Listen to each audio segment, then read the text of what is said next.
Hi all, இன்னைக்கு என்ன பார்க்க போகிறோம் அப்படின்னா புணர்ச்சி விதிகள் இதான் பார்க்க போகிறோம். இதுதான் வந்து சேர்த்து எழுதுக பிரித்து எழுதுக ரெண்டுக்குமே பேஸு. இந்த புணர்ச்சி விதிகள் எல்லாமே நம்ம ஓரளவுக்கு கொஞ்சம் நல்லா கான்செப்ட் ஓரியன்டாக புரிஞ்சுக்கிட்டோம் அப்படின்னா சேர்த்து எழுதுக பிரித்து எழுதுக நமக்கு ரொம்பவே ஈஸியாக இருக்கும்.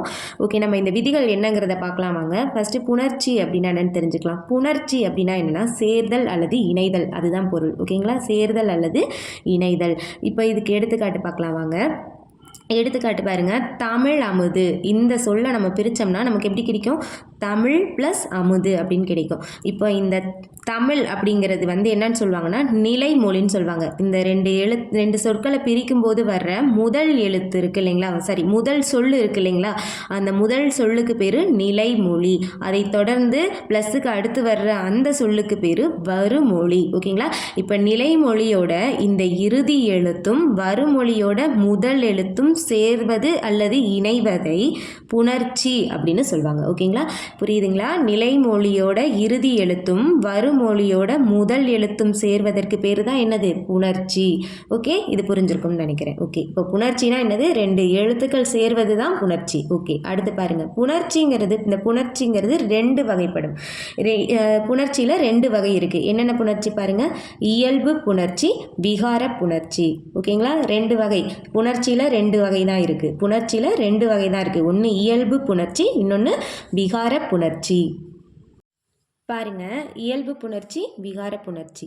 இப்போ இயல்பு புணர்ச்சி பற்றி பார்க்கலாம். இயல்பு புணர்ச்சி அப்படின்னா என்னென்னா மாற்றம் எதுவுமே இல்லாமல் ரெண்டு சொற்களை பிரித்து வச்சுருக்காங்க அப்படின்னா, பிரித்தெழுதுகளை ரெண்டு சொற்களை பிரித்து எழுதிச்சிருக்காங்க அப்படின்னா அந்த சொற்களை சேர்க்கும் போது மாற்றம் எதுவுமே இருக்காது, அது அப்படியே சேரும். எடுத்துக்காட்டு பாருங்க. எடுத்துக்காட்டு தாய் கூட்டல் மொழி. இதை வந்து நம்ம எப்படி சேர்த்து எழுதுவோம்? தாய்மொழி. நிலைமொழியிலையும் வருமொழியிலையும் எந்த வேறுபாடும் இல்லாமல், எந்த ஒரு வித்தியாசமும் இல்லாமல் அப்படியே எடுத்துக்கொண்டு போய் எழுதியிருப்போம். இதுக்கு பேர் என்னது? இயல்பு புணர்ச்சி. நம்ம ஒரு எழுத்தை சேர்த்துருக்க மாட்டோம், இல்லை அதை மாற்றியிருக்க மாட்டோம், இல்லை அதை என்ன பண்ணியிருக்க மாட்டோம், அந்த எழுத்தை விட்டுட்டும் எழுதியிருக்க மாட்டோம். இந்த மாதிரி வந்து அப்படியே எழுதியிருப்போம். நிலைமொழியும் வருமொழியும் அப்படியே டைரெக்டாக கொண்டு போய் எழுதுறதுக்கு பேர் என்னது? இயல்பு புணர்ச்சி. ஓகேங்களா, தாய்நாடு. நீங்கள் இப்போ படிக்கும்போதே வந்துட்டு என்ன பண்ணிடுங்க, நோட்ஸ் எடுத்து படிச்சுக்கிட்டீங்க அப்படின்னா உங்களுக்கு ஈஸியாக இருக்கும். நமக்கு டைம் இருக்குது. டிஎன்பிஎஸ்சி எக்ஸாம்ஸ்க்கெலாம் படிக்கிற மாதிரி இருந்தால் இன்னும் 1 இயருக்கு டைம் இருக்குது. நம்ம வந்து அதுக்குள்ளே முடிச்சிடலாம் எல்லாத்தையும். ஓகேங்களா, நோட்ஸ் வந்து தெளிவாக எடுத்து படிச்சுக்கோங்க. ஓகே, அடுத்ததாக பார்க்க போகிற என்னதுன்னா விகார புணர்ச்சி. விகார புணர்ச்சி பாருங்கள், இது வந்து இந்த நோட்ஸ் வந்து நான் புரியணுங்கிறதுக்காக எழுதியிருக்கேன். அது உங்களுக்கு வேணும்னா நீங்களும் நோட் பண்ணிக்கோங்க. பாருங்கள், விகார புணர்ச்சி. விகாரம்னா என்னன்னா மாற்றம். விகார புணர்ச்சி 3 வகைப்படும். ஓகேங்களா, புணர்ச்சி 2 வகை தான், இயல்பு புணர்ச்சி, விகார புணர்ச்சி. இந்த விகார புணர்ச்சி வந்து 3 வகைப்படும். ஓகேங்களா, 3 இருக்குது. ஓகே, விகார புணர்ச்சி அப்படின்னா என்னென்னா ரெண்டு சொற்கள் நம்ம பிரித்து வச்சிருக்க ரெண்டு சொற்கள் சேர்க்கும் போது, இணையும் போது அதில் ஒரு மாற்றம் இருக்கும். அப்படி மாற்றம் இருந்துச்சுன்னா அது விகார புணர்ச்சி. அது என்னென்ன விகார புணர்ச்சியில் என்னென்ன வகை இருக்குன்னு பார்த்துடலாம். பாருங்க, தோன்றல் விகாரம். தோன்றல் விகாரம் அப்படின்னா ஃபர்ஸ்ட் அது என்ன வகைன்னு பார்த்துடலாம். தோன்றல் விகாரம், திரிதல் விகாரம், கெடுதல் விகாரம் 3 இருக்குது. தோன்றல் விகாரத்துக்கு எடுத்துக்காட்டு பாருங்கள், தமிழ் ப்ளஸ் தாய். இப்போ என்ன இருக்குன்னா இதை நம்ம சேர்த்தும் போது, அதாவது இந்த நிலைமொழியும் வருமொழியும் சேரும்போது இடையில புதுசாக ஒரு எழுத்து வந்திருக்கு பார்த்தீங்களா, தமிழ் தாய். இந்த இத்துங்கிற எழுத்து புதுசாக வந்திருக்கு. அப்போ புதிதாக ஒரு எழுத்து தோன்றினால் அது தோன்றல் விகாரம். ஓகேங்களா, புரிஞ்சுதா? அடுத்து திரிதல் விகாரம். திரிதல் விகாரம்னா பாருங்கள், எடுத்துக்காட்டு பாருங்கள், பொன் கூட்டல் கொடி. இதை நம்ம சேர்த்து எழுதும்போது பொற்கொடி அப்படின்னு வந்திருக்கு. அப்போ என்ன இருக்கு, இந்த நகரமானது ரகரமாக மாறி இருக்கு. அப்படி மாறி இருந்துச்சுன்னா அதுக்கு என்ன பேரு? திரிதல் விகாரம். ஓகேங்களா, பொன்கொடியானது பொற்கொடி என்றாகியுள்ளது. அப்போ இது திரிதல் விகாரம். அடுத்து கெடுதல் விகாரம் பாருங்க, மரம் கூட்டல் வேர். இது என்ன இருக்கு, நிலைமொழியும் வருமொழியும் சேரும் பொழுது இந்த மரத்தில் உள்ள இந்த மகர ஈறு வந்து அழிஞ்சு போய் மரவேர் அப்படின்னு வந்திருக்கு. புரியுதுங்களா? அப்போ ஒரு எழுத்து என்ன இருக்கு, இல்லாம போயிருக்கு. அப்படி இருந்துச்சு அதுக்கு பேரு கெடுதல் விகாரம். விகார புணர்ச்சி 3 வகைப்படும். தோன்றல் விகாரம், திரிதல் விகாரம், கெடுதல் விகாரம். தோன்றல்னா ஒரு எழுத்து புதிதாக தோன்றி இருக்கும். திரிதல் விகாரம் அப்படின்னா ஒரு எழுத்து வேறொரு எழுத்தாக மாறி இருக்கும். கெடுதல் விகாரம் அப்படின்னா ஒரு எழுத்து, அந்த எழுத்தானது அது இணையும் போது இல்லாமல் போயிருக்கும். ஓகேங்களா, இதுதான் வந்துட்டு தோன்றல், திரிதல், கெடுதல், விகார புணர்ச்சியில 3 வகை. ஓகே, எழுத்துக்களின் அடிப்படையில் புணர்ச்சி எப்படி பிரிக்கிறாங்க அப்படின்னு மட்டும் தெரிஞ்சுக்கலாம். நிலைமொழியை வச்சு பிரிக்கிறாங்க, வருமொழியை வச்சு பிரிக்கிறாங்க. ஓகேங்களா? நிலைமொழியை வச்சு பிரிக்கும்போது உயிர் ஈற்று புணர்ச்சி, ரெண்டாவது மெய்யீற்று புணர்ச்சின்னு 2 இருக்குது. இதை வந்து ஜஸ்ட் தெரிஞ்சு வச்சுக்கோங்க. வருமொழியை வச்சு பிரிக்கும்போது உயிர் முதல் புணர்ச்சி, மெய் முதல் புணர்ச்சி அப்படின்னு பிரிக்கிறாங்க. ஓகேங்களா?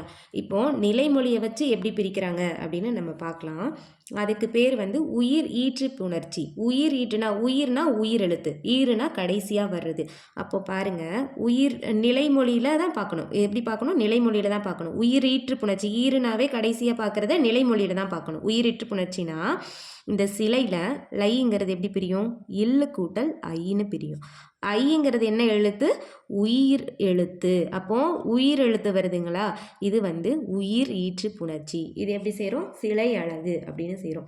ஓகே, இது வந்து உயிர் ஈற்று புணர்ச்சினா நம்ம எங்கே பார்க்கணும்? எக்ஸாம்பிளுக்கு ஒரு எடுத்துக்காட்டில் கேட்குறாங்கன்னா கூட இதை நீங்கள் எப்படி பார்க்கணும் அப்படின்னா, சிலை கூட்டல் அழகை பிரித்து பார்த்தீங்கன்னா இல்லு கூட்டல் ஐன்னு பிரியும். அப்போது இது வந்து உயிர் ஈற்று புணர்ச்சி. இது வந்து என்னது? எழுத்துக்களின் அடிப்படையில் நிலைமொழியில பிரிக்கிறது உயிரீற்று புணர்ச்சி, மெய்யீற்று புணர்ச்சி. நிலைமொழியை தான் பிரிக்கணும். மெய்யீற்று புணர்ச்சி இதை பாருங்க. இந்த இன் அப்படிங்கிறது என்னது? மெய் எழுத்து. மெய் வந்து ஈராக புணர்தலுக்கு பேர் மெய்யீற்று புணர்ச்சி. உயிர் வந்து கடைசியாக வந்துச்சுன்னா அது உயிரீற்று புணர்ச்சி. நம்ம எங்கே பார்க்குறோம்? நிலைமொழியில தான் பார்க்குறோம் இதை. ஓகேங்களா? அடுத்து வருமொழியில் பாருங்கள். வருமொழியில் உயிர் முதல் புணர்ச்சி. அப்போ வருமொழியாக இருந்துச்சுன்னா நம்ம ஃபர்ஸ்ட் லெட்டர் தான் பார்ப்போம். ஓகேங்களா? நிலைமொழியாக இருந்துச்சுன்னா அதோட நிலைமொழியோட கடைசி எழுத்தை பார்க்கணும். வருமொழியாக இருந்துச்சுன்னா வருமொழியில் முதல் எழுத்தை பார்க்கணும். அப்போது வருமொழியில் முதல் எழுத்து உயிர் எழுத்தாக இருந்துச்சுன்னா அது உயிர் முதல் புணர்ச்சி. வருமொழியில் முதல் எழுத்து மெய் எழுத்தாக இருந்துச்சுன்னா, வருமொழியில் முதல் எழுத்து வருது இல்லைங்களா, அது வந்து மெய் எழுத்தாக இருக்கணும். இச்சு கூட்டல் தான் சி அப்படின்னு பிரியும். ஓகேங்களா? அப்போ இங்கே கொடுத்துருக்கிறது என்னது? முதல் எழுத்து என்னது? இச்சு. அப்போது என்ன வருது? இது மெய் முதல் புணர்ச்சி. பொன் கூட்டல் சிலை பொற்சிலை அப்படின்னு பிரியும். சரி சேரும். இது வந்து மெய் முதல் புணர்ச்சி. எழுத்துக்களின் அடிப்படையில் 4ஆக பிரியும். நிலைமொழியை வச்சு பார்க்கும்போது 2, வருமொழியில் பார்க்கும்போது 2. நிலைமொழினா நம்ம ஈற்றெழுத்தை தான் பார்க்கணும். உயிரீற்று புணர்ச்சி, மெய்யீற்று புணர்ச்சி.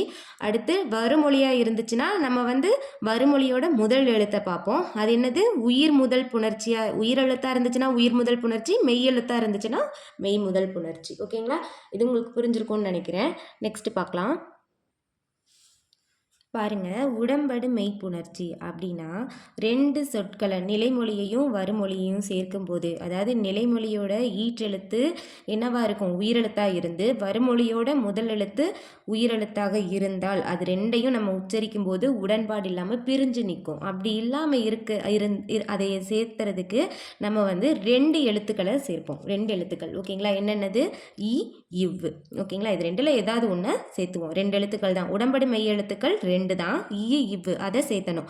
அதை சேர்த்துனோம்னா அந்த இதுக்கு பேர் உடம்படு மெய் புணர்ச்சி. ஓகேங்களா? இப்போ அதுக்கு 3 தான் இருக்குது. 3 விதிகள். 3 தான். அதை பார்த்துடலாம். ஃபஸ்ட்டு உடம்படு மெய் புணர்ச்சினா 2 நிலைமொழி வருமொழியில் இருக்கிற எழுத்துக்கள் சேராமல் இருக்கும்போது சேர்த்துறதுக்கு நிலைமொழியோட கடைசி எழுத்தை பிரித்து பாருங்கள். காட்சி கூட்டல் அழகுன்னு இருக்குது. காட்சிங்கிறத பிரித்தோம்னா இச்சு கூட்டல் ஈன்னு பிரியும். அப்போ இங்கே இகர ஈறு வந்திருக்கு. ஓகேங்களா? கடைசி எழுத்து என்னென்ன வந்திருக்கு?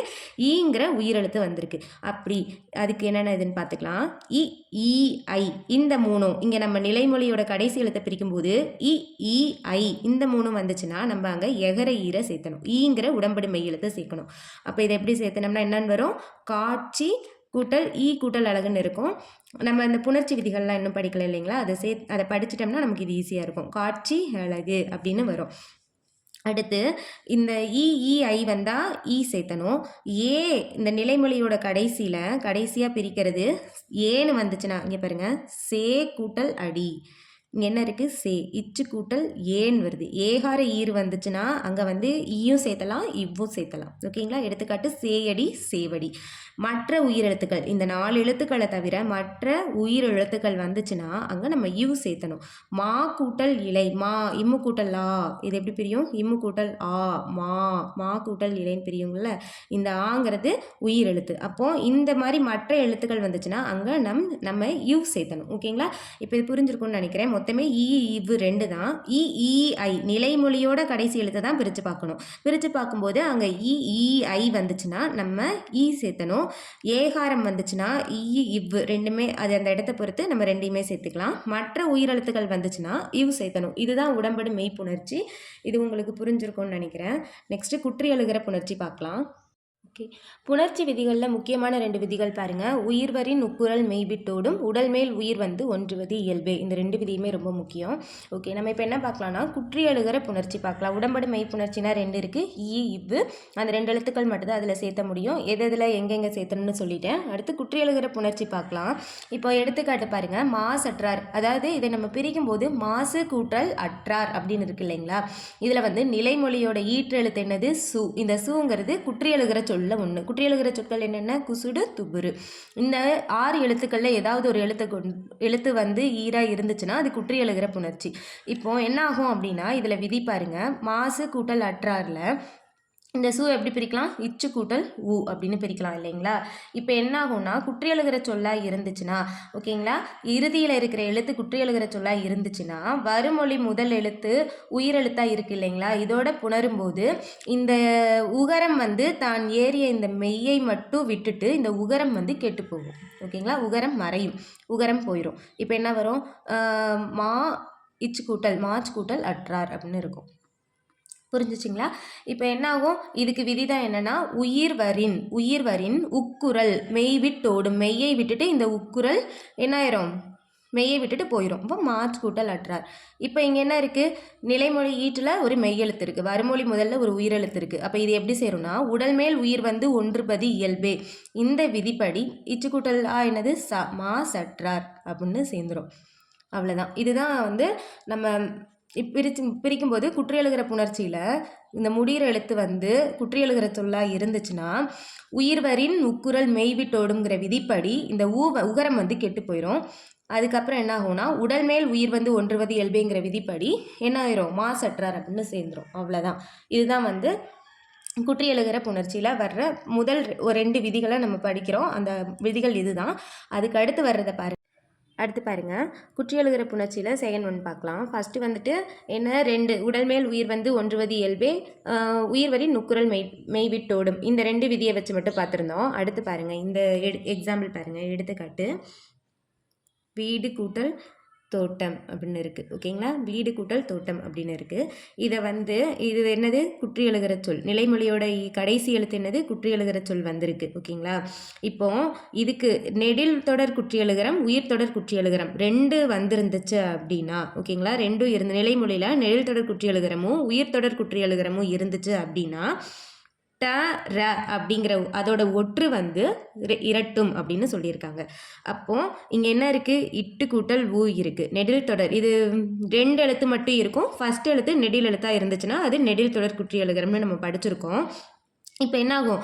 இட்டோட ஒற்று இரட்டிப்பாகும். வீட்டு கூட்டல் தோட்டம் அப்படின்னு இருக்கும்.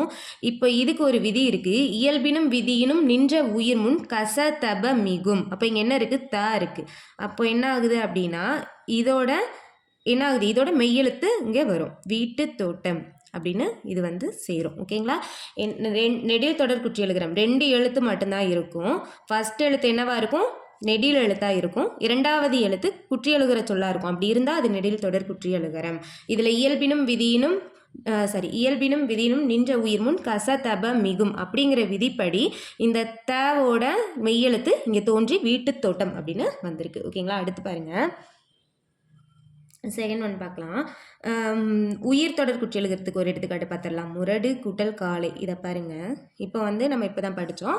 உயிர் தொடர் குற்றி எழுகிறோம்னா என்னென்னா குற்றி எழுகிற சொல்லுக்கு முன்னாடி எழுத்து என்னவா இருக்கும்னா உயிர்மெய் எழுத்தாக இருக்கும். பிரித்தோம்னா இரு கூட்டல் ஆகிறதுங்கள உயிர்மெய் எழுத்து ரா இருக்கும்.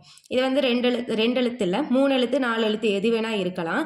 உயிர் தொடர் குற்றி எழுகிறோம்னா கொடுத்துருக்க குற்றி எழுகிற சொல்லுக்கு முன்னாடி இருக்கிற எழுத்து என்ன எழுத்தாக இருக்கும்னா உயிர்மெய் எழுத்தாக இருக்கும். அப்படி இருந்தால் அது உயிர் தொடர் குற்றி எழுகிறோம். இது உங்களுக்கு புரியும்னு நினைக்கிறேன். இது நீங்கள் ஸ்கூலில் படித்தது தான்.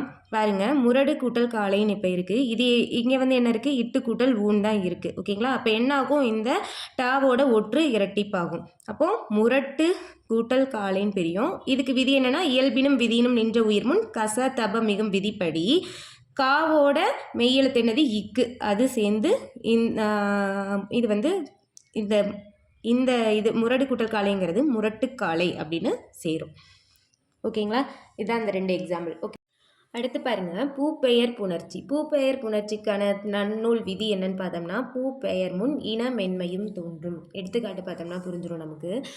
பாருங்க, எடுத்துக்காட்டு என்னன்னா, பூ நிலைமொழியில் பூ அப்படிங்கிற எழுத்து வந்திருக்கும். ஓகேங்களா, பூங்கிற எழுத்து வந்து வருமொழியில் வந்துட்டு என்ன வந்திருக்கோ, அதாவது அந்த எழுத்தோட இனமான எழுத்தும் அல்லது மெல்லின அந்த எழுத்துக்கு இனமான மெல்லின எழுத்தும் வரும். அந்த எழுத்தோட ஒற்றும் அதோட இனமும் அல்லது அந்த கொடுத்துருக்க வருமொழியோட எழுத்தோட மெல்லின எழுத்து என்னவோ அதுவும் சேர்ந்து புணரும்னு சொல்கிறாங்க. பூக்கொடிங்கிறது பூ கூட்டல் கொடிங்கிறத பூக்கொடின்னு எழுதலாம், பூங்கொடின்னு எழுதலாம். ஓகேங்களா, மேக்ஸிமம் வந்து நமக்கு அந்த மெல்லின எழுத்து தோன்றி இதுதான் இந்த மாதிரி தான் சேரும். சில சமயங்களில் பூக்கொடியும் வரும். அதை தான் சொல்கிறாங்க, அதுக்கு அந்த பூங்கிற எழுத்துக்கு முன்னாடி நிலைமொழியில் பூங்கிற எழுத்து வந்துச்சுன்னா என்னாகும், வருமொழியில் வர்ற எழுத்துக்கு இனமான எழுத்து, இன எழுத்து என்னது, காணா சானாங்யா அப்படி படிச்சிருக்கோம்ல, அந்த எழுத்துக்களும் இல்லைன்னா அங்கே என்ன எழுத்து கொடுத்துருக்காங்களோ அதோட ஒற்றும் வரும் அப்படிங்கிறது தான் சொல்லியிருக்காங்க. ஓகேங்களா, பூக்கூட்டல் கொடி பூக்கொடின்னு வரும், பூங்கொடின்னு வரும். அதாவது ஆனால் அதிகமாக வழக்கில் இருக்கிறது மெல்லினமை மிகுதலே ஆகும் அப்படின்னு சொல்லியிருக்காங்க. அதாவது மெல்லின எழுத்து வருது இல்லைங்களா, அதுதான் வரும் அப்படிங்கிற மாதிரியும் சொல்லியிருக்காங்க. ஓகே, நெக்ஸ்ட் இன்னொன்று பார்க்கலாம். பூக்கூட்டல் சோலை. இப்போது இதை நம்ம சேர்த்துனோம்னா என்ன வரும், பூங்கிற எழுத்து முன்னாடி வந்திருக்கு, நிலைமொழியில் வந்திருக்கு, வருமொழியில் சோலை வந்திருக்கு, இதோட இணை எழுத்து என்ன, இஞ்சு. அப்போது என்னன்னு நமக்கு இங்கே புணரும், பூஞ்சோலை அப்படின்னு சேரும். ஓகேங்களா, பூஞ்சோலை. இன்னொரு எக்ஸாம்பிள் கூட பாருங்கள், பூக்கூட்டல் பந்து ஆர் பூக்கூட்டல் தொட்டி. இது எப்படி சேரும், இதோட இணை எழுத்து இந்து, பூந்தொட்டி. பூக்கூட்டல் பந்து, இது எப்படி சேரும்னா பூம்பந்து. ஓகேங்களா, இது புரிஞ்சிருக்கும்னு நினைக்கிறேன். பூ பெயர் முன் அதோட இணை எழுத்து தோன்றும், இணை எழுத்தான மெல்லின எழுத்து தோன்றும் அப்படிங்கிறத ஞாபகம் வச்சுக்கோங்க. ஓகே, தனிக்குறில் முன் ஒற்று புணர்ச்சி. இதுக்கு விதி என்னன்னு பார்த்தோம்னா, தனிக்குறில் எழுத்து வந்துச்சு அப்படின்னா, ஓகேங்களா, தனிக்குறில் முன் ஒற்று வந்து என்ன ஆகும்னா உயிரெழுத்து வந்துச்சுன்னா இரட்டும் அப்படின்னு சொல்லியிருக்காங்க. பாருங்கள், எடுத்துக்காட்டு பார்த்தா புரிஞ்சிடும் நமக்கு. எம் கூட்டல் உயிர் அப்படின்னு இருக்கு இல்லைங்களா, தனிக்குறில் எழுத்து முன்னாடி என்ன வந்திருக்கு, ஒற்றெழுத்து வந்திருக்கு, வருமொழியில் வந்து உயிரெழுத்து வந்திருக்கு. அப்படி வந்துருச்சுன்னா தனிக்குறிலோடு இருக்க ஒற்று வந்து இரட்டிக்கும் அப்படின்னு சொல்கிறாங்க. தனிக்குறில் எழுத்தோட இருக்கிற ஒற்று எழுத்து இரட்டி எம் இன்னொரு இம் கூட்டல் உயிர்னு வரும்.